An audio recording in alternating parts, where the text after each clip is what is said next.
Buongiorno amici, ben ritrovati alla rassegna stampa di Radio Piave in Blu condotta da noi, giornalisti dell'Amico del Popolo. Oggi, che è martedì 5 gennaio 2021, tocca a me, Luigi Guglielmi, mostrarvi quali sono le principali notizie, i principali temi di oggi sui giornali locali, cioè sul Corriere delle Alpi e sul Gazzettino. E partirei dal Corriere delle Alpi, anche se incroceremo un po' i temi su tutti e due i giornali, perché vedrete che ci sono approfondimenti utili per capire qual è la situazione attuale, soprattutto in relazione al coronavirus, sia sul Gazzettino che sul Corriere delle Alpi. Partiamo dalla notizia numero uno, quella che forse ci colpisce di più, ci interessa di più, perché tocca moltissime nostre famiglie, tocca un po' tutto il contesto sociale in cui viviamo, e cioè il discorso della scuola e l'ordinanza di Zaia annunciata ieri nella sua diretta Facebook. Il presidente della regione l'ha annunciata ieri,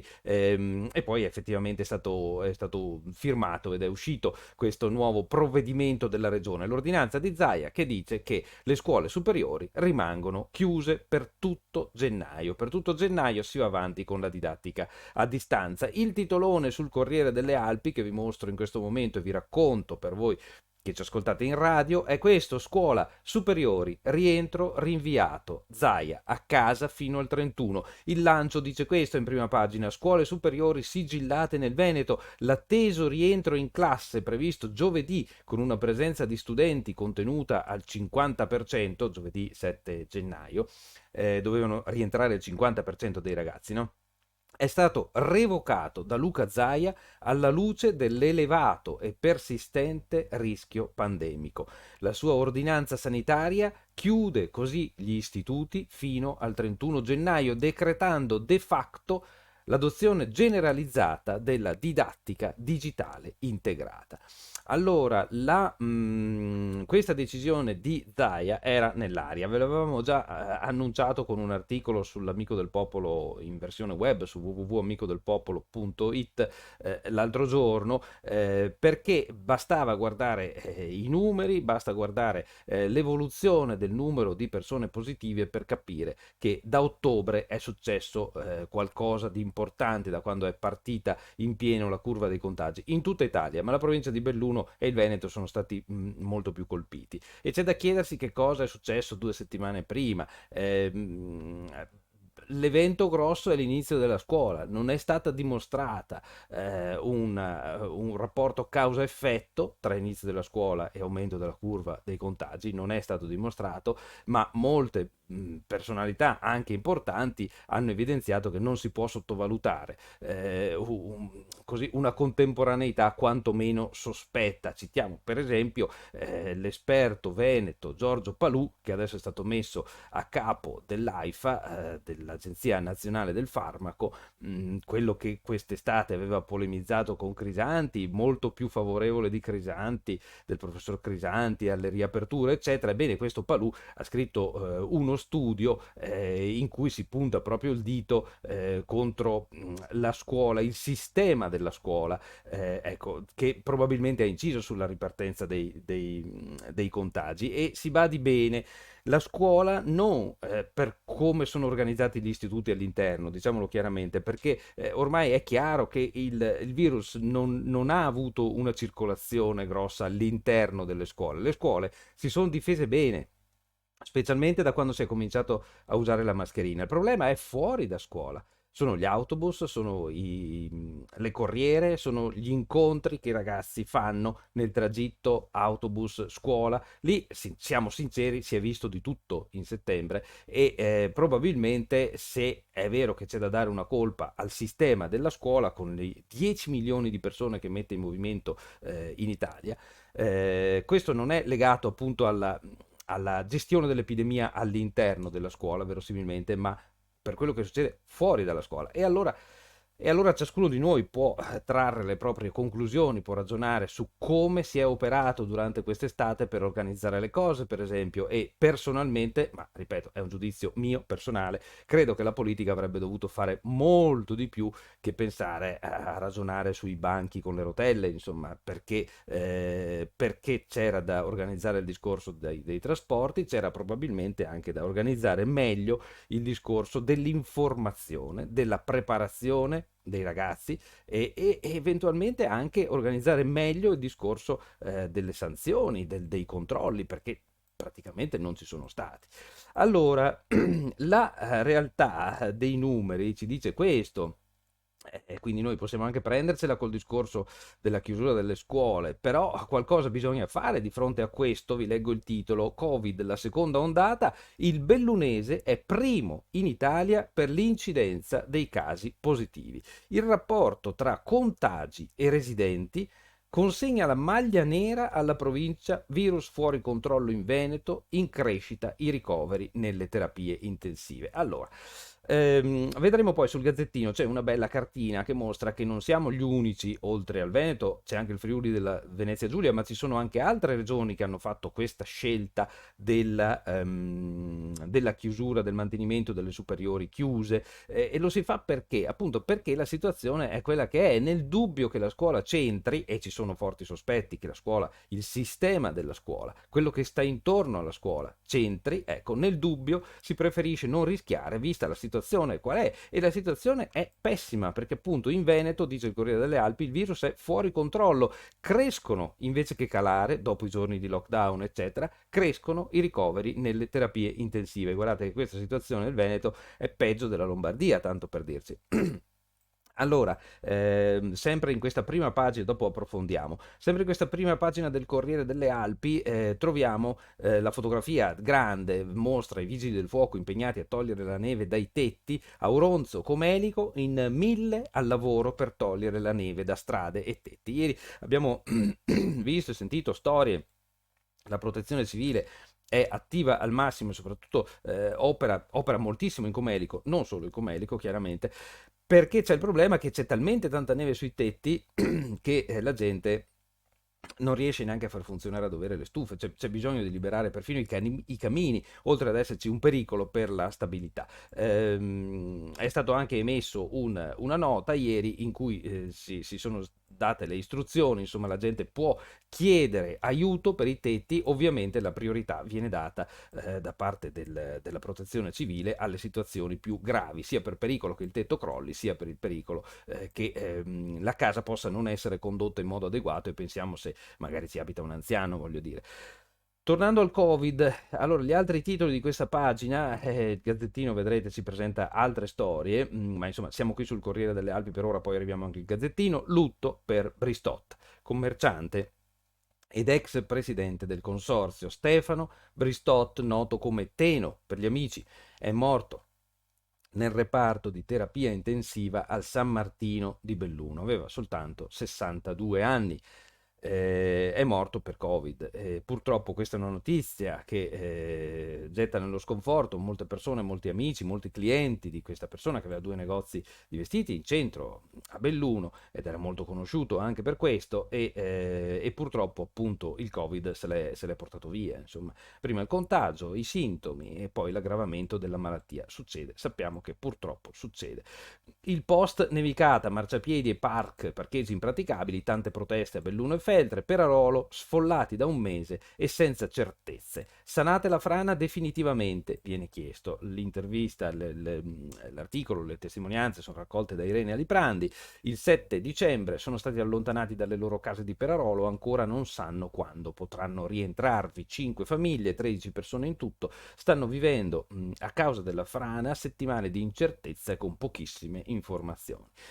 Il titolone, sanate la frana definitivamente, non è affatto facile. La frana di Perarolo rimane un problema enorme per quanto riguarda il rischio idrogeologico in provincia di Belluno. Allora, Italia, andiamo avanti col Corriere, pagina 2. Italia in semi-quarantena fino al 15, il decreto con la stretta del dopo feste, anche in zona gialla, raduni vietati, inaspriti i criteri per le regioni, 9 sono a rischio di retrocessione già da lunedì. Allora, sappiamo che i precedenti decreti regolavano la situazione con i giorni gialli, rossi, eccetera, fino al 7, e oggi, vi ricordo, siamo in giornata rossa. Perché? Perché prefestare festivo rispetto a domani che è l'Epifania. Ecco, questa regolamentazione non nello stesso misura, non con la stessa severità, diciamo, però sarà mantenuta, dobbiamo aspettarcela anche dopo il 7,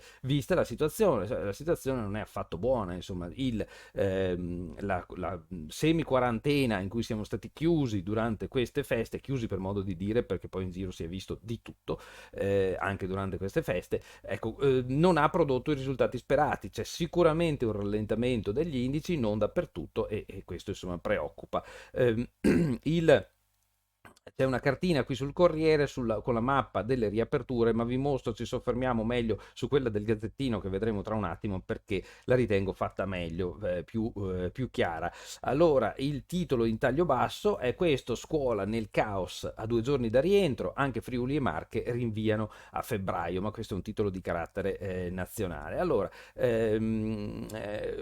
c'è un'intervista a pagina 3, anche qui si rischia di capirsi male, di far generare equivoci, no? A parlare è il presidente dei pediatri italiani, siamo a pagina 3, che si chiama Villani, è membro del CTS, del Comitato Tecnico Scientifico. Bisogna vaccinare anche i bambini, dice questo medico. Le misure non bastano, serve responsabilità. A scuola si insegni educazione sanitaria. Cosa abbiamo detto prima? Abbiamo fatto abbastanza per istruire i ragazzi nella consapevolizzazione dei ragazzi e degli adulti sui reali rischi? Io non credo, vedendo quello che si vede in giro, non credo. Villani, il titolone: in classe nessun contagio se le regole vengono rispettate. Ok, questo l'abbiamo detto, l'abbiamo capito, lo sappiamo. In classe molto probabilmente tra mascherine, finestre aperte, arieggiamento, distanza, eccetera, si è visto, i focolai non circolano, non si espandono in classe. È fuori che ci sono i dubbi su quello che succede, e ci sono anche i numeri dell'Istituto Superiore di Sanità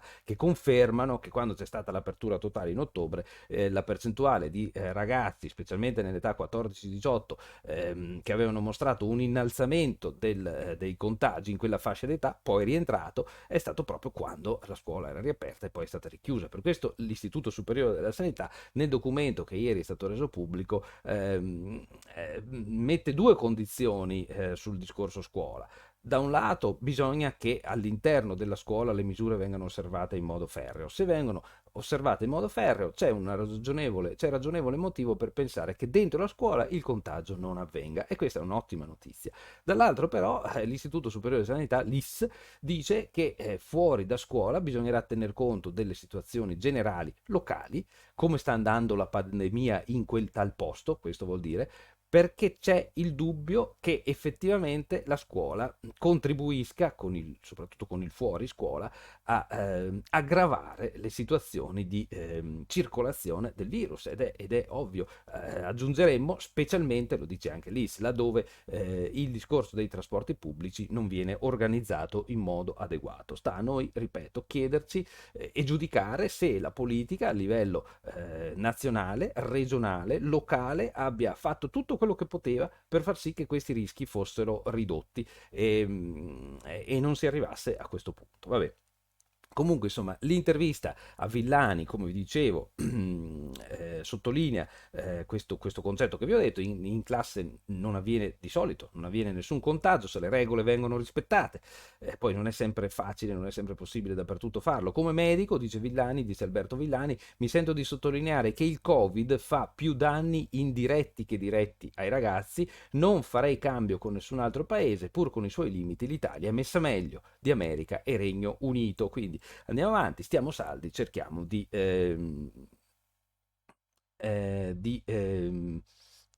andare di essere sereni in questa battaglia. Covid, Zaia sigilla le scuole superiori, elevato rischio di una terza ondata, è il virgolettato. Questo è la sintesi, insomma, del pensiero di Zaia. Didattica a distanza fino al 31 gennaio, il governatore, il Veneto, della fascia gialla alla fascia arancione lo decidano gli scienziati.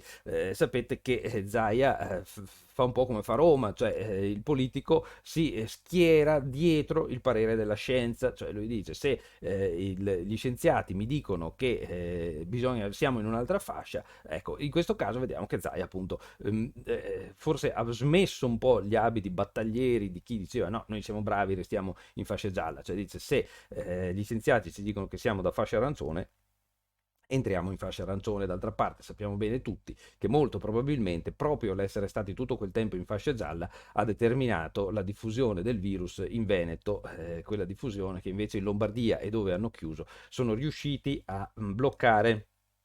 I presidi, parliamo a livello generale, poi c'è riferimento a Belluno nella prossima pagina, i presidi in Italia, il rischio era troppo alto, gli studenti poco rispetto per noi, la scelta di mantenere la didattica a distanza alle superiori divide il mondo della scuola, la CGIL durante la zona gialla, plus con i ragazzi a casa, dunque con i ragazzi a casa la diffusione del virus non è calata, pur hanno sbagliato a scrivere, con i ragazzi a casa la diffusione del Covid non è calata, anche su questo si potrebbe ragionare perché questa osservazione è passibile di critiche per quello che abbiamo capito ormai tutti. Andiamo avanti, i presidi bellunesi, vi dicevo, presidi perplessi, che fare con i disabili? I dirigenti sono preoccupati per i loro allievi, qualche studente sta cedendo emotivamente, attiveremo lo psicologo e questi sono i danni indiretti anche di cui parlava Villani prima.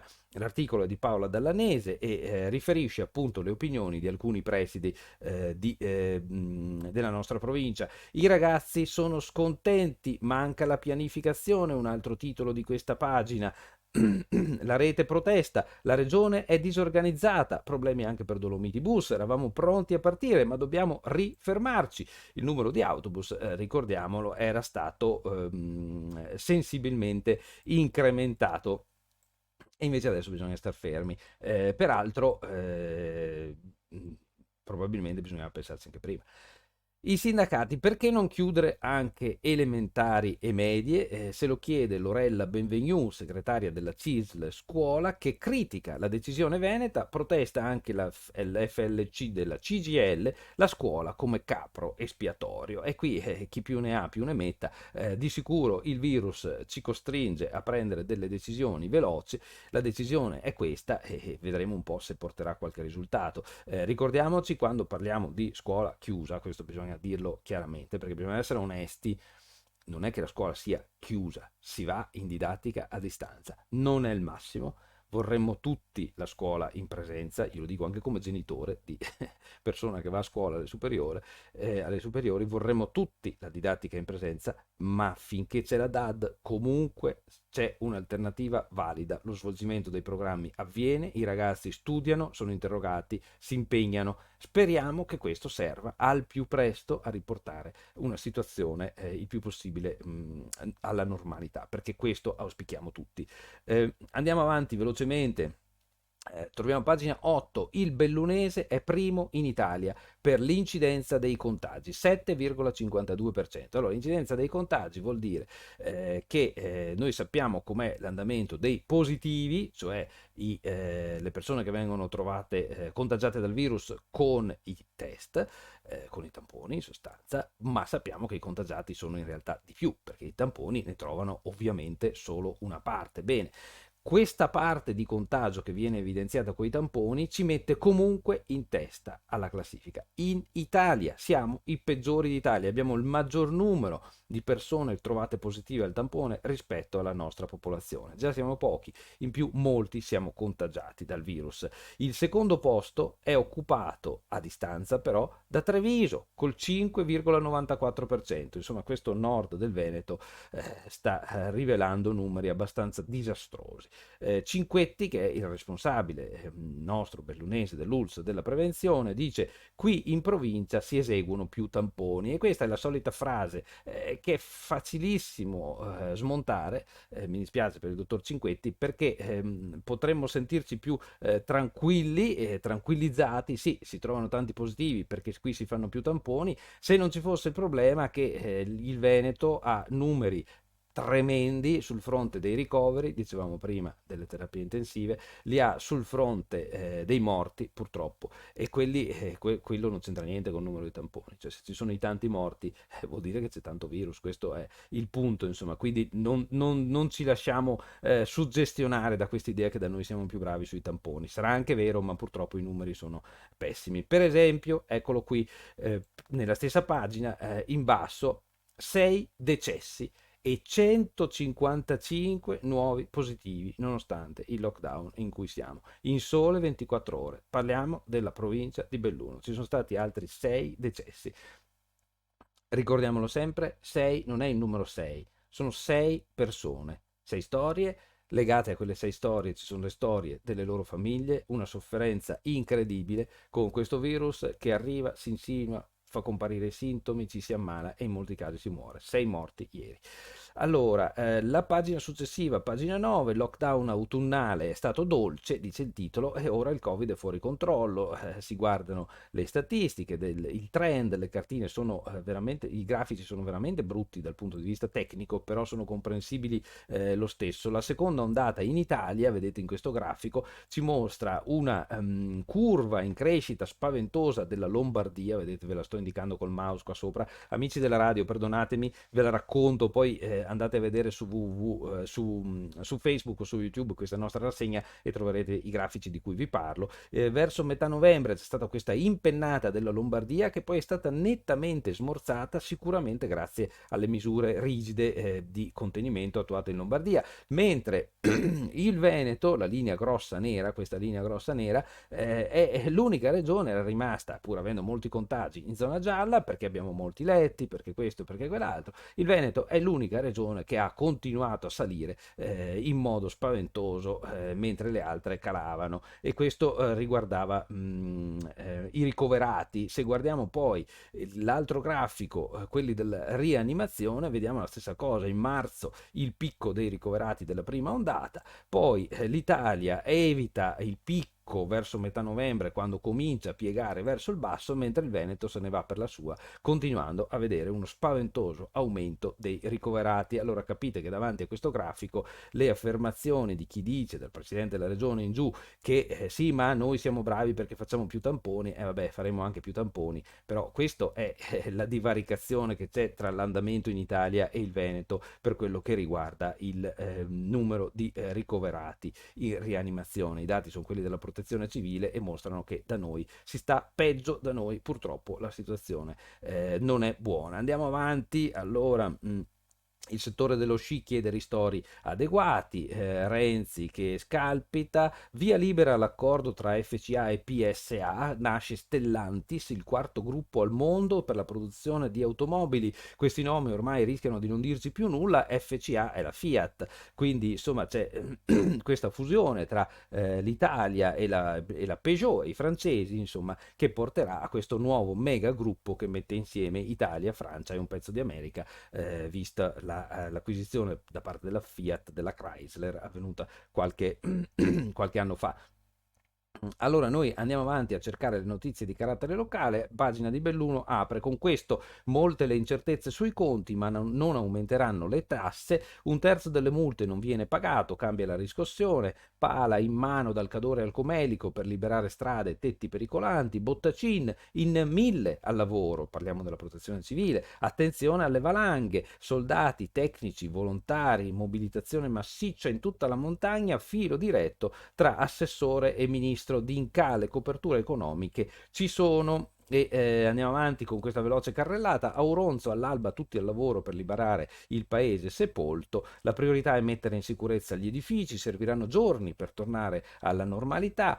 Gli allevatori con le ciaspe per trasportare 50 litri di latte, e via, finché si arriva a pagina 24 con l'approfondimento di Alessia Forzin sulla morte del povero Stefano Bristot, come dice il titolone, spento dal Covid. Queste storie sono quelle che balzano in evidenza perché sono le persone che conosciamo di più. Ci sono a lato le persone, le storie delle persone che non conosciamo, che sono ugualmente dolorose e rispetto alle quali ci sentiamo di esprimere anche da qui ovviamente vicinanza e condoglianze. Allora, feltre, marciapiedi innevati e pedoni in strada, gli automobilisti a caccia di parcheggi, ma io adesso passo al Gazzettino perché volevo mostrarvi quella cartina di cui vi dicevo. Allora, il titolone: superiori non si riapre il 7, vaccini, nuovi ritardi in Veneto, eseguito il 55% delle dosi ricevute, cioè vuol dire il titolo poco, metà dei vaccini che abbiamo non sono stati fatti e quindi insomma c'è un ritardo. Eccola qui la cartina. Allora, scuola, Veneto e Friuli riaprono solo a febbraio, le regioni vanno in ordine sparso. Allora, vedete qui le regioni, amici della radio, mi dispiace, spero che poi riusciate a vedere il giornale, ma ve lo racconto. C'è la cartina dell'Italia con la colorazione diversa per le varie regioni. In verde ci sono le regioni che partono dopo, non è detto che partano il 31, perché per esempio in Lazio si parla della riapertura l'11 o il 18, però le regioni sono queste che comunque non riaprono il 7, ve le dico: Veneto, Friuli e Venezia Giulia, le Marche, il Lazio, la Campania e la Puglia. Sono in forse quelle in arancio, cioè sono in forse se riaprire dopo la Lombardia, il Piemonte, la Liguria, l'Umbria, la Sardegna, la Basilicata e la Calabria, mentre quelle in blu partono il 7 gennaio. Ne abbiamo anche qui vicino a noi, perché parliamo per esempio del Trentino e dell'Alto Adige che partono regolarmente, così come partirà regolarmente l'Emilia Romagna che sta sotto di noi veneti. Allora, questa è la situazione, andiamo avanti. Ecco, questo articolo ve lo voglio segnalare perché qui si pone un problema, secondo me, anche un problema grosso, grosso, grosso di comunicazione. Vedete, pagina 3 del Gazzettino Nazionale: rinvio per non chiudere. I governatori fanno bene, cioè i governatori fanno bene a rinviare l'apertura delle scuole adesso per non doverle chiudere dopo e magari definitivamente fino alla fine dell'anno scolastico. Quindi bene la chiusura. Sapete chi lo dice? Lo dice Agostino Miozzo in una intervista, che è il presidente del comitato tecnico scientifico. Se gli infetti salgono, l'esecutivo dovrà decidere di conseguenza. Buono il lavoro dei tavoli dei prefetti, ma alcuni territori non sono ancora pronti. Allora, il tavolo del prefetto bellunese aveva appena detto ok, partiamo il 7 come da indicazioni nazionali. Questo Agostino Miozzo è uno di quei personaggi che ci hanno continuato a bombardare, a riempire la testa nelle settimane scorse dall'alto della sua autorità nel dire che la scuola doveva a tutti i costi riaprire, sarebbe una sconfitta per lo Stato, la scuola deve riaprire, la scuola deve riaprire, adesso dice i governatori fanno bene a chiudere. Capite bene che se noi cittadini non capiamo più niente, abbiamo anche delle ragioni evidenti, insomma, perché questi esperti veramente ce ne dicono una diversa un giorno per l'altro, insomma, ecco. E se ci fosse una maggiore coerenza o forse anche una maggiore prudenza a parlare, prima si guardano i numeri, prima si valuta seriamente e dopo si parla. Invece qui si parla subito, questi esperti parlano subito, come quest'estate quando ci dicevano che il virus era mutato e che non ci avrebbe fatto più male e invece vedete cosa ha combinato. Ecco, forse noi cittadini ci capiremmo qualcosa di più, noi semplici cittadini che non siamo né medici né virologi né esperti né infettivologi né pandemiologi, no? Ecco, perché è veramente difficile orientarsi se ci continuano a dire cose diverse un giorno dopo l'altro. mm, Andiamo avanti perché voglio mostrarvi, vabbè, si parla del decreto post feste a cui sta lavorando il governo, la stretta durerà tutto gennaio, spostamenti vietati tra regioni, ma non si parla di zona rossa a quanto pare per il Veneto. Arrivano le nuove dosi del vaccino e qui l'intervista a Massimo Andreoni, che è il direttore di malattie infettive di Tor Vergata, vabbè, insomma è uno che ne sa, dice: vaccini, è mancato un piano B, un miraggio la copertura del 70%. Il direttore appunto di malattie infettive dice: per l'estate non saremo a 1 su 3. Si doveva valutare l'eventualità di intoppi nella produzione delle autorizzazioni. Allora, cosa vuol dire? Che se per l'estate non saremo 1 su 3, vuol dire che non ci sarà stata la copertura di gregge. Quindi abbiamo una sola possibilità: difenderci in altro modo, in attesa che il vaccino si diffonda. Ma l'avevamo detto, se ci seguite in questa rassegna stampa, che è difficile immaginare prima di Natale prossimo una copertura vaccinale vasta. Quindi mi raccomando, non bisogna mollare sul fronte della prevenzione, mascherine, eccetera. Andiamo avanti, voglio arrivare velocemente alla pagina di Belluno per mostrarvi le storie che è capace di raccontare oggi il nostro quotidiano, il Gazzettino di Belluno. Eccolo qui, storie legate al Covid e vanno raccontate. Allora, i titoli di apertura sono questi: marito e moglie morti di Covid a 24 ore di distanza. la figlia Angiolina, per i genitori non si è mai pronti. Allora, 24 ore di distanza, questa donna, questa figlia Angiolina, ha perso mamma e papà. Nella foto ci sono Anna Zangrando e Giuseppe Schenali, che sono le persone di cui si parla. Di fianco c'è il titolo su Stefano Bristot, il virus ha ucciso Stefano Bristot, anima del centro storico. Ecco, queste sono storie che vengono raccontate poi all'interno del giornale. In 200, per liberare i tetti dalla neve, la fotografia centrale simpatica Cochi, il cervo che fa amicizia con i turisti. Ecco, questo per dirvi. Poi ovviamente una grande copertura sul maltempo che occupa gran parte delle prime pagine del Gazzettino. Sulle scuole, rinvio, presidi concordi, ci sono ansia e paura. Ecco, ieri una persona, un'amica mi ha proprio detto, ma ditelo, scrivetelo, che anche tra noi insegnanti e anche tra i ragazzi c'è anche paura, perché si vede che le situazioni sono potenzialmente ancora di rischio. Bene, allora io vi saluto, vi auguro una buona giornata, vi ringrazio per l'attenzione come al solito. Se questa rassegna vi piace e vi interessa, un like e una condivisione non ci danno fastidio, di sicuro. Ciao a tutti, buona giornata, cercate di stare bene, stiamo forti, stiamo saldi, ciao.